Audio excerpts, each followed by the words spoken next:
Jsem astronaut a svou práci opravdu miluji. Právě jsem se vrátil z 6. a poslední takové mise na Mars, kam jsme momentálně pouze ukládali materiály na stavby menších budov pro osídlení této nehostinné planety. Za pokus, jestli je zde možné dočasně přežít. Má další mise, která se bude konat za 2 roky, než další mise postaví tyto budovy k přežití. Nebudu lhát, neskutečně se na to těším, ale je tu jedna věc. Zatím tam budu jen já sám. Budu sbírat vzorky půdy, mapovat terén a to nejdůležitější, pěstovat rostliny v marsovské půdě. Mohlo by nás letět více, ale to jsou kila navíc a hlavně více zásob a všeho okolo. Omezený přísun kyslíku, víte jak to je, tady se řeší každý gram váhy navíc. Doufám, že bude všechno v pořádku a v té samotě se nezblázním. Jenom přece budu celé 2 roky mimo civilizaci, bez možnosti si s kýmkoliv popovídat. Ano, stále budu mít kontakt se Zemí v podobě komunikace s vědci a ostatním personálem NASA, ale to není ono. Tvrdě jsem se na tuto výpravu připravoval, jak psychicky, tak fyzicky. Trénoval jsem na všechny možné podmínky a hrozby. Od narušení skafandru po úraz nebo silné poškození obytné zóny, kde budu žít celý rok. Ano, rok. Budou to 2 roky s cestou tam a zpět. Největší strach mi dělají písečné bouře, co mohou postihnout celou planetu, anebo prachoví ďáblové. Pro ty, co nevědí, o co jde, jsou to malé, marsovské tornáda, co dokážou unést i člověka. Ne vždy, ale procentuální pravděpodobnost tu je. Člověk se musí připravit na všechno. Jediné, co mě uklidňuje, je to, že když mě postihne bouře, vždy se dokážu vrátit zpět do úkrytu díky navigaci, která mi ukazuje cestu zpět. Nahledí mé helmy od skafandru. Čas neskutečně letí dopředu. Než jsem se otočil, seděl jsem v raketoplánu. Naposledy se zkontrolovalo, jestli je vše v pořádku. Já teď zkontroloval veškeré elektronické vybavení a pak už jenom odpočet. 10, 9, 8, 7, 6, 5, 4, 3, 2, 1. Všechno kolem mě se začalo třást. Na tohle si prostě člověk nikdy nezvykne. Ten neskutečný tlak, pocit přetížení je vám na omdlení, ale já už neomdlívám. Zvykl jsem si, už vím, jak na to. Za malou chvíli to ustalo. Vše se přestalo třást a já opět pocítil tu úlevu ve stavu bez tíže. Veškeré napětí těla okamžitě ustalo. Opravdu pocit k nezaplacení. Hned jsem se spojil se stanicí a dostal od nich první instrukce. Zapínal jsem senzory a pár dalších věcí. Popřáli mi šťastnou cestu a řekli, že se uslyšíme za pár dní. Nebojte, neodmlčeli se. Úplně. Stále vše monitorovali a měli pod kontrolou 24 hodin denně. Kdyby se cokoliv stalo, mohl bych je hned kontaktovat, i když to časem bude trvat, než se má zpráva přenese zpět na Zemi. Chvíli jsem se kochal výhledem na naši planetu a díval se, jak se můj domov pomaličku vzdaluje a já se ztrácím v prázdnu naší sluneční soustavy. Bylo mi smutno a panovalo ve mně napětí.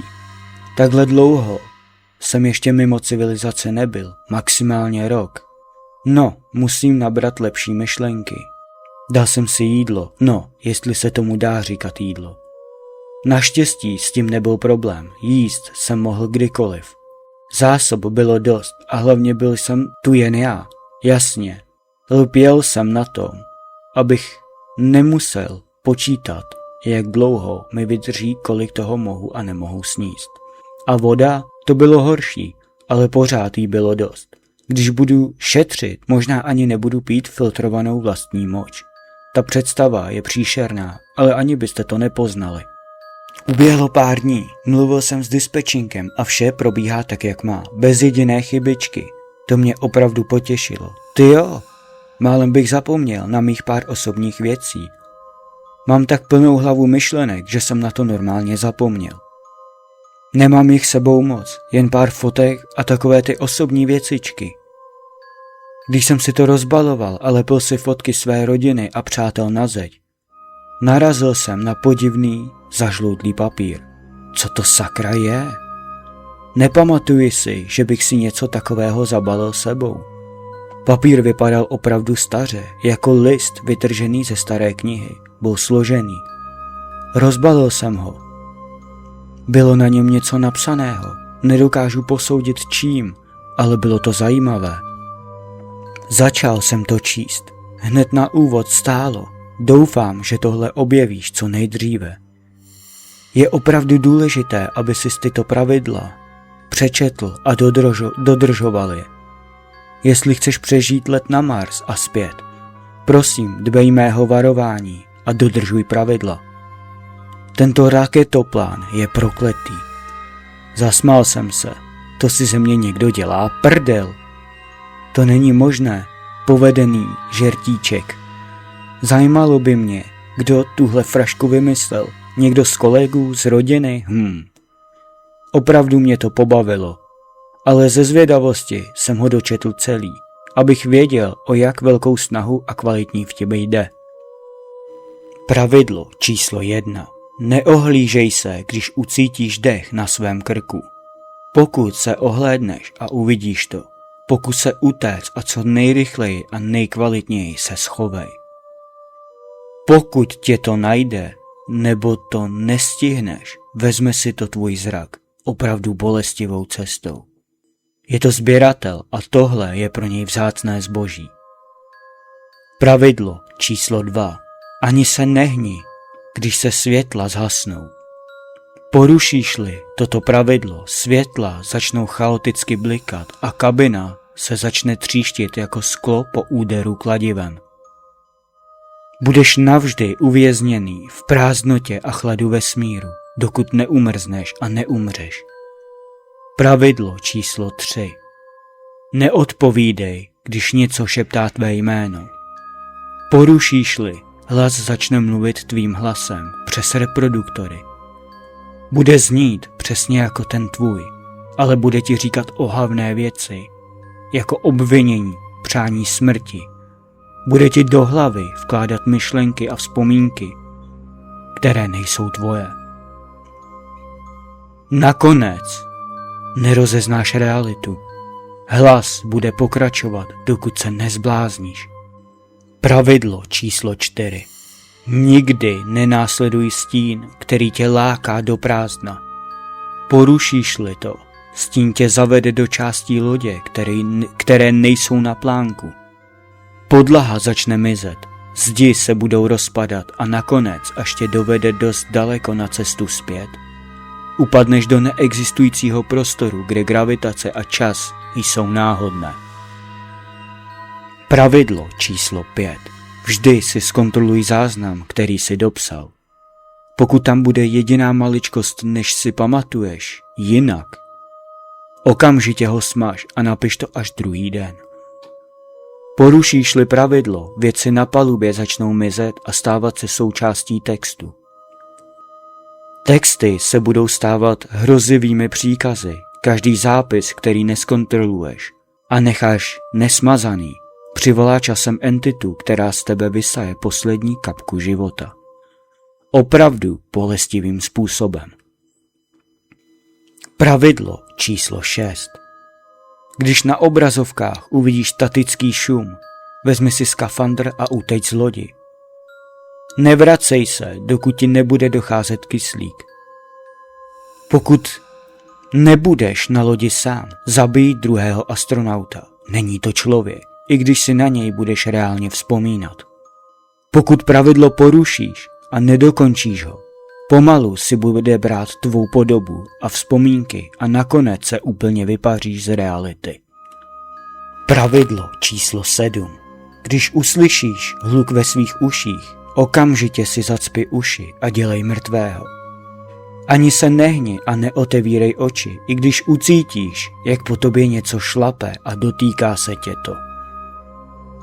Pokud pravidlo porušíš a pohneš se nebo otevřeš oči, tvé tělo se začne vsakovat do raketoplánu a staneš se jeho součástí. Tvé kosti, maso, tkáně, šlachy a žíly se stanou palivem pro to, co vesmírné plavidlo pohání kupředu. Bolest, ucítíš až do samého konce, než tě to celého pohltí a promění na palivo. Pravidlo číslo 8.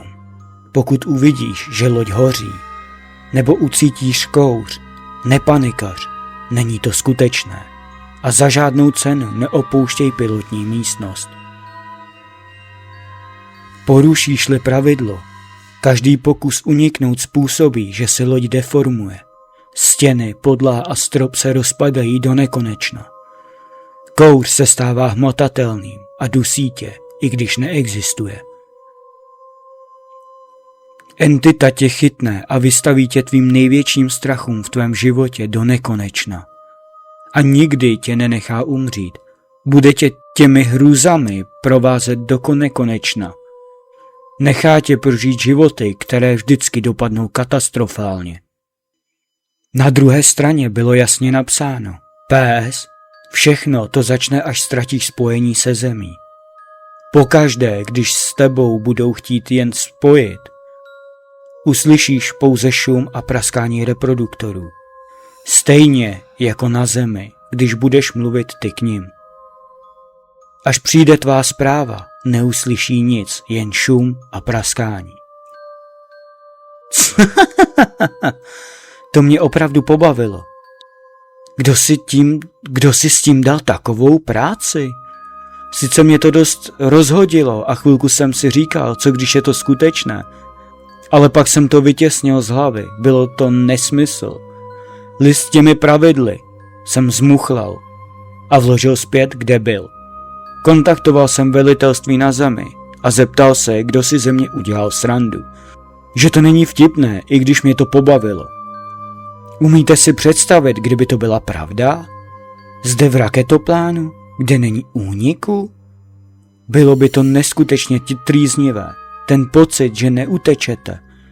Můžete volat o pomoc, jak chcete, ale nikdo vám pomoct nepřijde. Protože jste doslova uprostřed ničeho v kovovém tělese plujícím k Marsu. Fuj, zatřásl jsem se. Už jsem celkem daleko. Má zpráva jim dorazí minimálně za 28 hodin. No nic, jdu si lehnout. Zítra budu pokračovat v psaní tohoto deníku. Tak se zatím mějte. Tak jsem zase tady. Možná si říkáte, proč píšu tenhle deník a mluvím k vám. Až se vrátím na zemi, udělám z toho knihu. Veškeré mé zápisy si budete moct přečíst syrově, bez úprav textu, přesně tak, jak to teď píšu.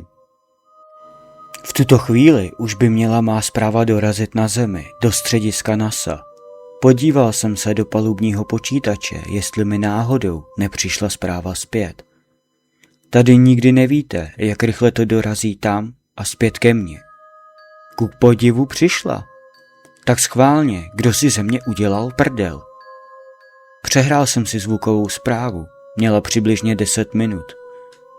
Asi k tomu rovnou přidali nějaké instrukce, je to divné, ale v nahrávce bylo pouze 10 minut slyšitelného šumu, chrčení a praskání reproduktorů. Aha! Takže si ze mě udělali prdel. Určitě to byl někdo z velitelství a abych si myslel, že je to opravdové. Nahráli tu zprávu. Chytří parchanti, ale na mě si nepřijdou. Okamžitě jsem reagoval a poslal jim hlasovou zprávu, kde jsem se jim nesmírně vysmál. Ze mě nikdo hlupáka dělat nebude. Když jsem dokončil nahrávku, šel jsem udělat první zápis o stavu lodi. Kolik zbývá paliva, jestli je správná trajektorie letu, jak to mám se zásobou vody, kolik jsem jí spotřeboval, kolik zbývá kyslíku a tak dále. Všechno tohle nakonec poslouží dalším misím na Mars, aby si přizpůsobili a věděli, kolik čeho mají mít sebou. Potravy, kyslíku, vody a všeho kolem. Jak jsem to tak psal, všiml jsem si, jak se text nad tím, co píšu, začal měnit. Co to sakra je? Přečetl jsem si to a nedávalo to smysl. Písmena byla zpřeházená do něčeho, co se nedalo číst. Dova a vaspr. No to bude asi jen nějaká chyba palubního počítače. ale jak se ta slova stále měnila, začala dávat smysl. Byla hanlivá a kázající. Vzpomněl jsem si na pravidla, znovu si je přečetl. Bylo to pravidlo číslo 5. Znovu jsem si ho přečetl. Vždy zkontroluj záznam, který si dopsal. Pokud tam bude jediná maličkost jinak, než si pamatuješ, okamžitě ho smaž a napiš to až druhý den. Porušíš-li pravidlo, věci na palubě začnou mizet a stávat se součástí textu. Čísla a texty se budou stávat hrozivými příkazy. Každý zápis, který neskontroluješ a necháš nezměněný, přivolá časem entitu, která z tebe vysaje poslední kapku života. Opravdu bolestivým způsobem. Zamyslel jsem se a pak mi to došlo. Někdo to na mě důkladně narafičil. Nastavil a nahrál do počítače nějakou aplikaci, co to dělá. Nebo nějaký algoritmus, co mění slova. Něco nečitelného. A následně z toho skládá nový text. No jo, ale kdo by to udělal? Ještě k tomu do počítače, co řídí celou tuhle misi. Nemyslím si, že by někdo tímhle riskoval poškození palubního počítače a následně mou smrt. Zamrazilo mě, je to celé vtip, nebo se to opravdu děje? Pro jistotu jsem celý text smazal, napíšu ho až zítra, teď je čas na odpočinek a hlavně si musím vlízt do speciálního obleku, který mi pomůže s cirkulací krve v těle. Hlavně, aby mi nezůstávala v nohách, to by nebylo dobré. Kdyby se mi ta krev nahromadila, mohl bych i zemřít. Potom si půjdu lehnout. No nic, zítra budu pokračovat, tak zatím, mí milí čtenáři. Akorát jsem se probudil a už mám propisku v ruce. Jsem normálně závislý na psaní tohoto deníku. Je to jediná věc, která mě drží v realitě, ta samota. Ta mi začíná vadit. Uběhlo dalších pár dní. Dodělal jsem včerejší zápis, tentokrát palubní počítač neblbnul a vše zůstalo tak, jak jsem napsal. Taky jsem nad tím hodně přemýšlel a přišel jsem na to, že je kravina, aby to na mě někdo nahrál. Možná už blázním, ale začínají se mi hromadit důkazy. Dnes jsem měl dostat další instrukce z velení ze země, které přišly. Ale po otevření audionahrávky tam byl opět jen šum, praskání a divné chrčení. Tohle bylo důležité, takže si nemyslím, že by to někdo sabotoval, jen aby si ze mě udělal prdel. Začíná se mi svírat hrudník a přebíhat mi husina po celém těle. Jestli je to, co stojí na tom papíře, pravda, tak jsem kurva v prdeli. Jako v těžký prdeli. Už mi není do smíchu. Zatím vše působí v pořádku a doufám, že se z pravidel žádné neuskuteční. To by mi tady ještě chybělo. Víte, těšil jsem se, že uslyším lidský hlas, nejen své myšlenky. Chtěl jsem si pustit aspoň předchozí audiosprávy, ale pak mi to došlo, že žádné nejsou. Byl jsem dostatečně blízko, abychom spolu mluvili napřímo. Ach jo, bože, tahle mise je fakt za trest. Přesunul jsem se do prostoru, kde byly uložené zásoby jídla a vody. Úplně jsem zapomněl přijímat vodu a potravu. Ty přídělové balíčky už mi taky lezly krkem. Posledních pár let, co cestuji na Mars, nejím nic jiného. Bože, jak bych si dal mekáč nebo pořádný burger s hranolkama. Úplně mi tečou sliny. Co jsem si tak přemýšlel o jídle? Veškerá elektronika přestala pracovat. Co se to děje? Že by porucha? Pak mi to došlo. Ty pravidla. Rychle jsem je vytáhl z kapsy a začal si je číst. Bylo to pravidlo číslo 2.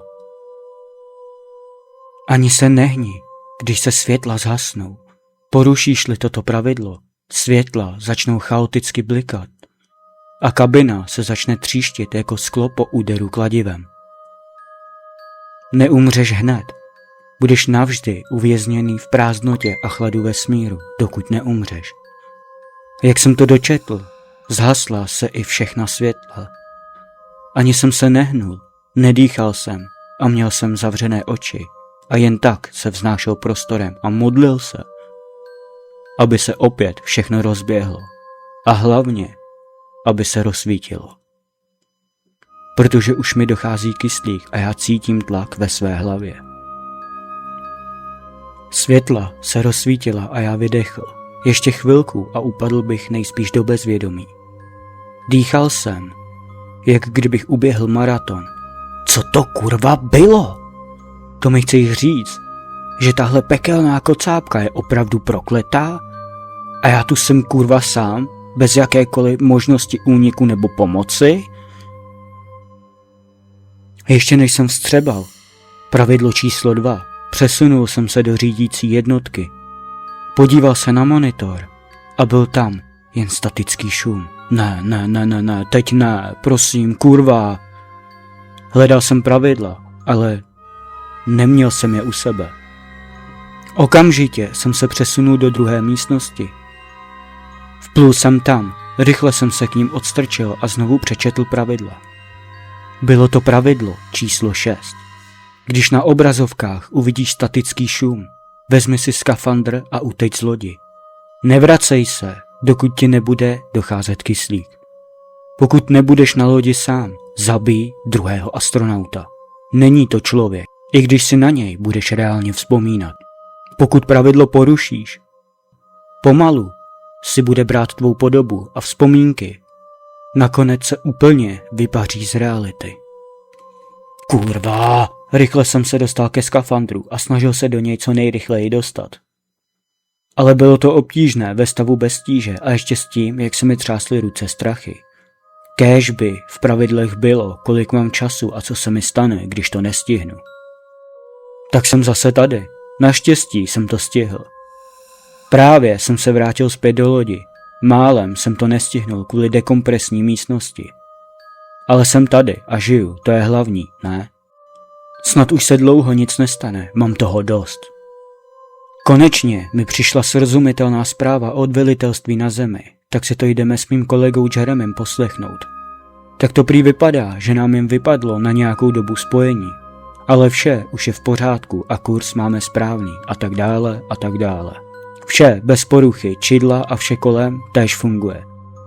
Jenže já věděl, že nic v pořádku není. Bože, ať už jsme s Jeremym na Marsu. Tohle dlouhodobě zvládat nebudeme. Vedli jsme spolu dlouhodobou konverzaci o rodinách a jaký jsme vedli život, když jsme doma na Zemi. Připadalo mi, jako bych se s někým nebavil už celou věčnost. Spadl mi velký kámen ze srdce. Mohl jsem se svěřit s tím, co cítím a že je tohle moje nejtěžší mise ze všech misí, co jsem kdy absolvoval. Čas neskutečně letěl a přitom, jak jsme se spolu bavili, jsem se rozhodl, že už je čas jít spát. Ale že ještě něco dopíšu do svého deníku a doufám, že mu nebude vadit rozsvícená lampička. Nenamítal, bylo mu to jedno, že usne kdekoliv a při čemkoliv. Jak tak ležím a píšu vám to, tak přemýšlím nad tím, kde vlastně spí, protože tady nemá žádné místo na spaní. Víte, my tu spíme v něčem, co zhruba připomíná spacák, abychom nepoletovali po lodi, ale on tu žádný neměl. No nic, asi jsem přetížený, je čas jít spát. Druhý den, když jsme vstali, byla v lodi místnost, kterou jsem si nepamatoval. A tam měl Jeremy své místo na spaní. Vzpomínám si na to, ale mám pocit, jako by ta vzpomínka nepatřila mně. Jako by mi ji někdo vložil do hlavy. Navíc se mi Jeremy začal malinko podobat. Vypustil jsem to z hlavy a poprosil jsem ho, aby dnes napsal hlášení o zásobách kyslíku a tak dále do lodního deníku. Souhlasil. Měl jsem o práci míň, ale pomohl jsem mu spočítat, kolik zbývá zásob a vody a jídla. Jenže ono to nevycházelo, jako by tu byly zásoby jen pro jednoho z nás. Rapidně to všechno kleslo, jak voda, tak jídlo. To je divný, řekl jsem Jeremymu a on se na mě podíval. Opravdu zlým pohledem. Jako bych přišel na něco, na to jsem přijít neměl. A víte co? Ten pohled byl podobný tomu mému. Řekl jsem mu, hele, musím jít vykonat potřebu. Byla to jen zástěrka, abych se podíval do pravidel a přišel na to, co se tu děje. Ale on jakoby věděl, co chci udělat a řekl ne, nikam nejdeš. Začal se na mě nepřirozeně smát. Z důlků mu lezly oči, přibližoval se ke mně. Rychle jsem se odstrčil od stěny a vletěl do vedlejší místnosti. Ale stačilo mě chytit za nohu. Kopnul jsem ho vší silou do obličeje. Pustil mě. Já rychle zavřel dveře a zamkl je. Bože, ještě že tu ten zámek je. Díval se na mě skrze malé okénko ve dveřích a opravdu silně do nich kopal a mlátil rukama. Co mu sakra je? Ten jeho odporný úšklebek se ještě zvětšil. Ani mu nevadila ta obří tržná rána na obličeji, po které stékaly proudy krve. Neotálel jsem a vytáhl pravidla. Kurva, tak to jsem posral. Bylo to pravidlo číslo 6. Úplně jsem na to zapomněl. Měl jsem toho skurvisyna zabít okamžitě. Svlékl jsem se do naha a kontroloval, jestli mám všechny části těla. Pro boha, chyběly mi prsty u nohou. Ani jsem necítil, že se to děje. Musím ho zabít, ale já nikdy nikoho nezabil. Bude ze mě vrah? Nebo navždy zmizím z této reality? A tohle mě nahradí? Ne, to se nestane. Oblékl jsem se a přemýšlel, jak ho dostanu. Chtěl jsem si vzít skafandr jako brnění, aby mi to neublížilo, ale to je kravina, nesmí se poškodit. Jiný nemám. Ještě mi zbývá vymyslet, čím ho sejmu. A jo, došlo mi to. Nůž pro nouzové situace. To by mohlo stačit. Hlavně nesmím nic poškodit, když se budeme brát. Tak jo, lidičky, jdu na to. Tak jsem zase tady, povedlo se. Prsty na nohou už se mi nevrátily. Ale to nevadí, hlavně, že žiju. Ubodal jsem toho hajzla k smrti. Ani se nebránil, jakoby přijal svůj osud. Jen se u toho neskutečně smál, jakoby mu to dělalo dobře. Zítra se musím zbavit toho těla. Když jsem se mu naposledy podíval do obličeje, pořád měl na tváři ten nepřirozený úšklebek od ucha k uchu. Fuj, skurvený parchant. Mýho místa se mu zachtělo. Ještě, že mám ty pravidla, ještě jsem popadl nádobu a pochytal kapky krve vznášející se prostorem raketoplánu. Jenom přece nechci, aby se to dostalo do elektroniky a způsobilo vážnou poruchu. Jeho tělo jsem zabalil do jeho spacáku na spaní, aby se tu znovu v prostoru nevznášela jeho krev. Tohle mě opravdu vyčerpalo, musím si jít lehnout. Nebo se psychicky zblázním. Taky mě mrzí, že už si zase nemám s kým povídat. Vzpomínky na něj a to, co jsme tu spolu zažili, pomalu mizelo. Díky bohu. Tak jo, zase zítra, lidičky. Tak jsem zase tady, doufám, že jste se těšili na mé vyprávění. Dal jsem se nějak dokupy a vešel do řídící kabiny, uklidit ten svinčík, ale nebudete mi věřit, všechno bylo pryč. Ani stopa, po kapce vznášející se krve, ani tělo. Zmizela i ta místnost, co tu byla. Navíc docela se mi ulevilo a byl jsem rád, že to nemusím uklízet a dávat do pořádku. A ta představa, jak se oblékám do skafandru, táhnu v něm tu nejméně 20-kilovou mrtvolu do dekompresní místnosti a následně otevírám poklop a vyhazuji mrtvolu do tmy a chladu vesmíru, mi nebyla zrovna dvakrát po chuti. Jak na to myslím? Ze všeho toho stresu se mi dělá špatně. Mohu říct, že jsem vrah? Nebo jsem udělal vše nezbytné pro své přežití? No, to rozhodněte vy, já mám jasno. Dnešek se neskutečně vlekl. Kolikrát ani nevím, jestli je den nebo noc. Pořád to vypadá stejně, tma s lehkým svitem slunce. Jediné, co tu dává smysl, jsou digitální hodinky, co mám na ruce. Dnes se snažím spojit se střediskem na Zemi. Doufám, že bude všechno v pořádku a audionahrávka jim dorazí. A víte co? Radši to pošlu i písemnou formou, i když to zabere více času. Konec konců, stejně tu nemám co dělat. Když jsem měl hotovo, šel jsem si přepočítat zásoby a zkontrolovat, kolik zbývá čisté vody. No tak to není dobrý. ten parchant docela dost plýtval. Když budu jíst a pít tak, jak doposud, budu minimálně 14 dní bez potravy. Voda je v pohodě, s tou není problém. Jak jsem uvedl už výše, voda tu cirkuluje a čistí se. Vše, co ze mě vyjde, se recykluje a čistí. Ani kapka nazbyt. No, vypadá to, že si párkrát jídlo odpustím a přežiju to. Jen s jedním jídlem denně. Lepší, než ke konci hladovět celých 14 dní. Stejně nechápu, jak se do něj mohlo za 2 necelé dny vejít tolik jídla. Záhada. Jo, snažím se přijít na jiný myšlenky, nebo se zblázním. Pořád myslím na pravidla a neustále si je všechny čtu dokola a dokola. Chci být připravený, až to zase přijde. Jako bych to přivolal. To už není vtipný ani možný. Bylo to pravidlo číslo 1. Neohlížej se, když ucítíš dech na svém krku. Pokud se ohlédneš a uvidíš to, pokus se utéct a co nejrychleji a nejkvalitněji se schovej. Pokud tě to najde, nebo to nestihneš, vezme si to tvůj zrak. Opravdu bolestivou cestou. Je to sběratel a tohle je pro něj vzácné zboží. Opravdu jsem cítil, jak mi na krk dopadá teplý vlhký dech. Zavřel jsem oči a ani se nehnul. A jen tak se vznášel prostorem. V hlavě jsem si počítal 1, 2, 3, 4, 5 a tak dále. Když už jsem byl u čísla 129, najednou ten dech ustal. Oddychl jsem si, že jsem to fakt zvládnul. Už jsem otevíral oči a znovu ten dech. Ta svině mě chtěla napálit. To je proti pravidlům, řekl jsem si naštvaně a ulevil si. Ty vole, ještě že jsem je neotevřel, asi bych neměl šanci utéct a schovat se. Není kam. Po chvíli to zase přestalo. Ještě chvíli jsem dělal mrtvého brouka. A pak oči otevřel. Dobrý. Tohle by bylo. Doufám, že už je po. Musím říct, že jsem si proti tomu strachu udělal nějakou vnitřní bariéru a teď už to tak dramaticky neprožívám, jako dříve.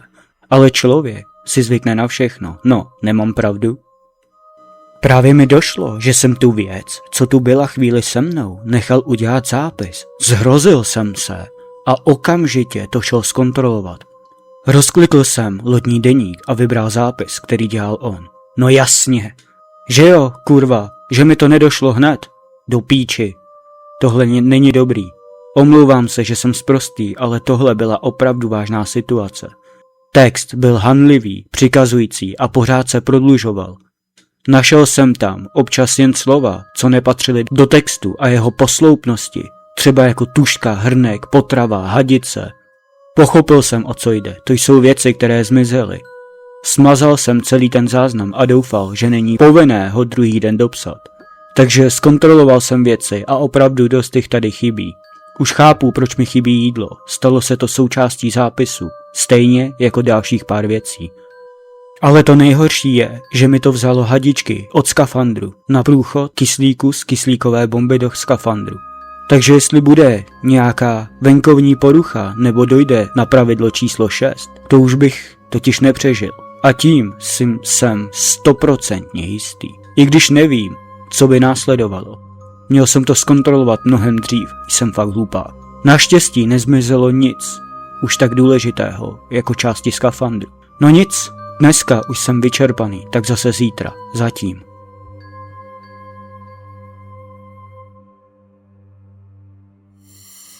No fuj, právě jsem se probral z hnusné noční můry. Seděl jsem opět u palubního počítače, četl ten záznam od George. Otočil jsem se a tam to bylo, hnusné monstrum, co ze mě vysávalo život. Byl to hnusný pocit. Nemohl jsem se nadechnout. Nemohl jsem se pohnout. Jen jsem čelil osudu smrti a cítil, jak ze mě odchází život. Ani nevím, jak to popsat. Když se mnou skončil, probudil jsem se. Doufám, že už se to nebude opakovat. Už toho mám opravdu dost. Začínám mít myšlenky na sebevraždu. Nedá se to tu vydržet, psychicky mě to devastuje. I když nemám strach, nebaví mě čekat na smrt a dodržovat ty blbý pravidla. Něco uvnitř mě mi říká, že tu stejně umřu, tak jaký to má smysl? Jsem tu zavřený už rok, jsem teprve v půlce cesty na Mars a nedokážu si představit, že tu mám strávit další rok v tomhle pekle. Kurva, proč zrovna já? Proč jsem musel schytat tohle prokletý vrakoviště? Jak jsem se tak litoval? Pořádně jsem se podíval na své ruce. V jedné svírající pero a druhou vznášející se podél těla. V šoku jsem opustil propisku. Mé ruce zestárly o desítky let. Co to zase je? Rychle jsem se odstrčil a odletěl do místnosti, kde bylo malé zrcadlo. Vysvlékl jsem se do naha a zkontroloval si celé tělo. Vypadá to, že to odnesly jen ruce. Kurva! To nestačí, že jsem přišel o prsty na nohou. Udělal to ten chcípák v mém snu. Ublíží mi znova? Nebo to bylo jen varování? Mám mít strach jít spát? Upřímně nevím, co budu dělat. Oblékl se a vrátil se zpět. Dneska na všechno seru. Stejně to nemá cenu. Vlezl jsem si do toho zařízení, co pomůže cirkulovat krev v mém těle. A u toho přemýšlel, co dál. V hlavě se mi honily ty nejhorší možné myšlenky. Ale nakonec mi došlo, že jsem velký srap na to, abych se ukončil. Hold, musím zjistit, kolik toho má psychika ještě unese. A jak tak na to myslím? Nemohu se přestat smát. Možná už mi ruplo v bedně a zbláznil jsem se. Všechno mi přijde jako špatný sen nebo vtip. Vylezl jsem z toho a přijal svůj osud. Možná jsem to udělal moc brzy, protože před sebou v dálce vidím černou postavu mávající na mě. A jdu za ním. Ani mi nestačilo dojít, že tak velká moje kocápka není. A hned se mi vybavilo pravidlo číslo 4. Nikdy nenásleduj stín, který tě láká do prázdna. Porušíš-li to, stín tě svede do částí lodě, které nejsou na plánku. Podlaha začne mizet, zdi se budou rozpadat a nakonec tě dovede dost daleko na cestu zpět. Upadneš do neexistujícího prostoru, kde gravitace a čas jsou náhodné. Byl jsem jak v tranzu. Nemohl jsem se odtrhnout a šel stále blíž a blíž k němu. Když jsem byl skoro u něj, objevil se zase dál v prostoru, který nedával smysl. A šel, až jsem nakonec odtrhl a začal utíkat zpět. Viděl jsem, jak přede mnou pomalu začal mizet vchod zpět do mé lodi. Ale já se nevzdal, běžel jsem dál. Za sebou jsem slyšel neskutečný hřev. Asi nějak tak. A jak se to za mnou vydává? Možná vám přijde jako nesmysl, že jsem běžel a šel, ale byla tam gravitace, to je záhada, co? Co už? Natahovalo se to po mně a já skočil. Jen tak jsem se vrátil do lodi a opět cítil stav bez tíže. Jsem velice rád, že jsem opět cítil gravitaci. Bylo to úlevné cítit svou vlastní váhu. Zajímavé je, že jsem se po tak dlouhé době bez gravitace země udržel na nohách. Asi ve mně bylo tolik adrenalinu a okolních látek, že si to tělo ani neuvědomilo. A víte co? Na mě si prostě nepřijdou. Dokud budu dodržovat pravidla, jsem v suchu. Podíval jsem se do palubního počítače, jestli už mi konečně odpověděli ze země, ale nic tam nebylo. Sakra. Doufám, že jim to přišlo a odpověděli a jen mi to ještě nepřišlo. Nevadí. Nahrál jsem další zprávu a řekl jim všechno, co se tu děje. Vím, že mi neuvěří a budou si myslet, že mi ta samota leze na mozek. Ale musím to ze sebe dostat. I když to není to nejlepší, co mohu pro teď udělat. Zalezl jsem si do vaku a přemýšlím. Jestli jít spát, upřímně mám obavy a hlavně strach. Z myšlenek mě vytrhl kouř, šířící se z řídící místnosti. Okamžitě mi to došlo. Vylezl jsem z vaku a chvátal tam. Jednalo se o pravidlo číslo 8. Pokud uvidíš, že loď hoří, nebo ucítíš kouř, nepanikař, není to skutečné. A za žádnou cenu neopouštěj pilotní místnost. Porušíš-li pravidlo, každý pokus uniknout způsobí, že se loď deformuje. Stěny, podlaha a strop se rozpadají do nekonečna.